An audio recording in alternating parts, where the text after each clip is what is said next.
Horton is an elephant. He lived in a certain jungle with many other jungle animals he considered to be his friends. One day, when Horton was playing in a pool, he heard a tiny cry for help coming from the grass near the clover flowers. The sound was coming from a speck of dust. Nobody else could hear it. Only Horton heard a voice. The voice proclaimed that he was the mayor of a tiny place with tiny people. The place was Whoville, and all the people were Whos. "Please help us," pleaded the mayor, "because Whoville is in great danger." Horton put the speck on a clover flower. He immediately understood that only he could keep this tiny speck with its tiny town safe. The other animals laughed at Horton and said he was crazy. They had not heard the voice from the speck because most animals don't have ears as sensitive as big elephant ears. The other animals, who had been Horton's friends until the dust speck discovery occurred, even attacked Horton and tried to grab the clover away from him. Some of the animals tried to destroy the speck. Because they did not see the Whos, they refused to believe the Whos existed. They did not believe that anything that they could not see and could not hear or had not been told to believe in by their leaders could possibly exist. They thought that Horton was crazy and that what he was trying to do is useless. Because, they thought, you cannot help or save people who do not exist, or only exist in your imagination. They did not question their leaders who told them to oppose Horton. Instead, they not only chased and attacked poor, slow, clumsy Horton, but they also demonstrated against him and tried to convince the whole world that Horton's values were bad and evil, while their values were pure and righteous. Their leaders has learned by experience that if you say something loud enough and often enough, and you get the media outlets that you control to repeat your lies or hint at untruths, poorly educated creatures with lazy, untrained brains who don't know history and don't do their own research will uncritically believe what you say. Horton, stubbornly believing that a person's a person, no matter how small, became even more determined that he must help the mayor of Whoville and all the Whos save themselves and save their town. But as much as Horton wanted to help, he realized that protecting the speck on the flower all by himself, without allies, was not sustainable. Being just one elephant, how long could he protect the Whos of Whoville all by himself? After all, he was a minority of one in a jungle of creatures determined to deny that Whoville exists and that there are people, called Whos, that deserve to live and prosper, just as all people do. Horton decided to advise the mayor to draft all the Whos into a campaign to bring world attention and understanding to their cause. And that meant, first of all, convincing the jungle animals that Whoville and the Whos exist. Horton told the mayor, "You must get everyone to scream and shout and sing and drum and strum and make noise, not little by little, but all at once. All your voices together may just be enough to be heard. If no one hears you, there's no chance that anyone will believe that you exist." So the mayor rallied everyone and implored them to make noise all at once, all together.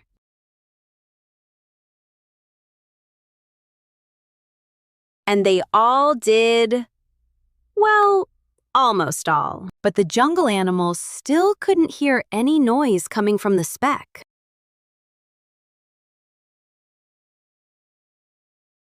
They still didn't believe that there were Whos living in Whoville, a town on a speck of dust, now on a clover flower. The noise the Whos were making just wasn't enough.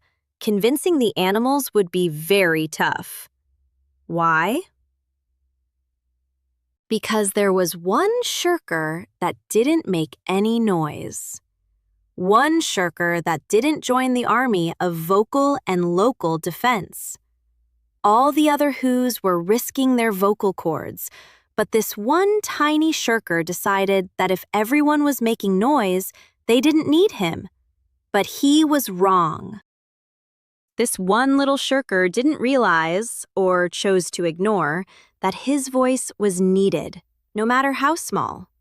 His small voice could be the one that tipped the scale from Whoville destruction to Whoville survival. This little shirker thought he could sleep it out and let the others do the shouting. But this just wasn't true, because the animals in the jungle still did not hear the whoos. One small voice was all that was missing. The mayor went running from floor to floor and from door to door. And then finally, he found that one little shirker. The mayor pouted and shouted and even explained how the fate of Whoville was put on the brink because one little shirker just didn't think that his voice was needed. But his voice was needed, and needed by all. Without it, Whoville and the Whos would have a sorrowful fall. While outside all Whos were shouting their best, the mayor practiced with Jojo about how to invest all his energy in a shout that would convince all the nations that Whoville existed and Whos were struggling for salvation. The animals in the jungle, for once, stopped all their noise. They heard something slight. They heard a faint noise. Yes! From the dust speck, some noise was coming. Yes, on the dust speck, some new deal was running. There was life. There were people. There were ideas coming through. Horton, we are sorry. We didn't believe you. Now Horton will help you because now we know there can be, rather are, Whos to be saved on that dust speck, not far. And Horton was happy, and the mayor was too. Jojo was proud, and we are proud of him too. All of Whoville was full of good cheer because everyone's efforts had made them all heard. The efforts of all was all that was needed. Now throughout the jungle and the world, their existence was heeded. The Whos proved they are persons, no matter how small, and their whole world was saved by the smallest of all. As you can see, a children's story, like any other story, is never simple. There are messages inside the text that are understood differently by different people at different times. Can you answer some of these questions in the comments? Only answer one question in each comment you submit, please. And thank you for your participation, if you choose to answer. If you prefer to skip the questions, you can jump to timestamp 1032. If you answer, write the number of the question and write your answer as a complete sentence that can be understood even 1,000 years from now, just in case we should put it in a time capsule. 1. Why did the animals attack Horton and tried to take the dust speck on the clover from him? 2. Was Horton able to hear things the other animals could not hear and to understand things the other animals could not understand? 3. Was Horton more sensitive to the needs of others and less egocentric than the other animals? 4. Would the world be a better place with more leaders like Horton? 5. What do you think about Horton's courage, standing by his convictions even though this put him in social isolation and under threat of violence? 6. What do you think about people going to demonstrations concerning matters they really know very little about? Should they investigate both sides of the story first? What sources of information should they consider reliable? 7. The animals didn't believe the Whos existed because they didn't hear them with their own ears. Does that remind you of Holocaust deniers who say that the Holocaust never happened because they did not see the Holocaust themselves?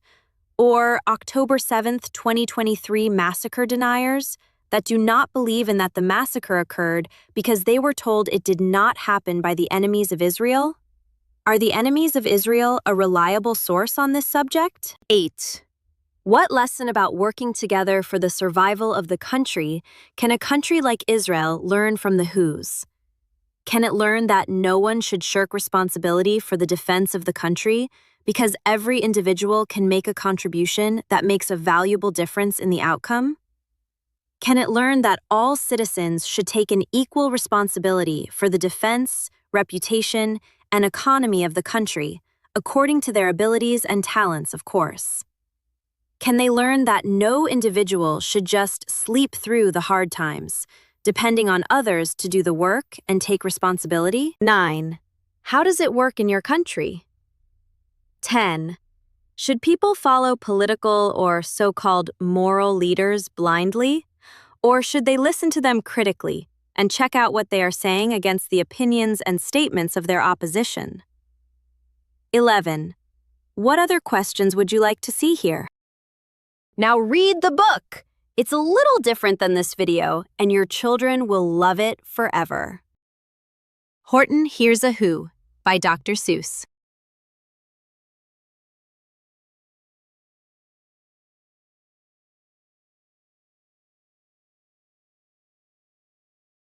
Thanks so much for watching and listening. If you enjoyed this story, please subscribe for more classic children's stories, language learning videos, and educational adventures.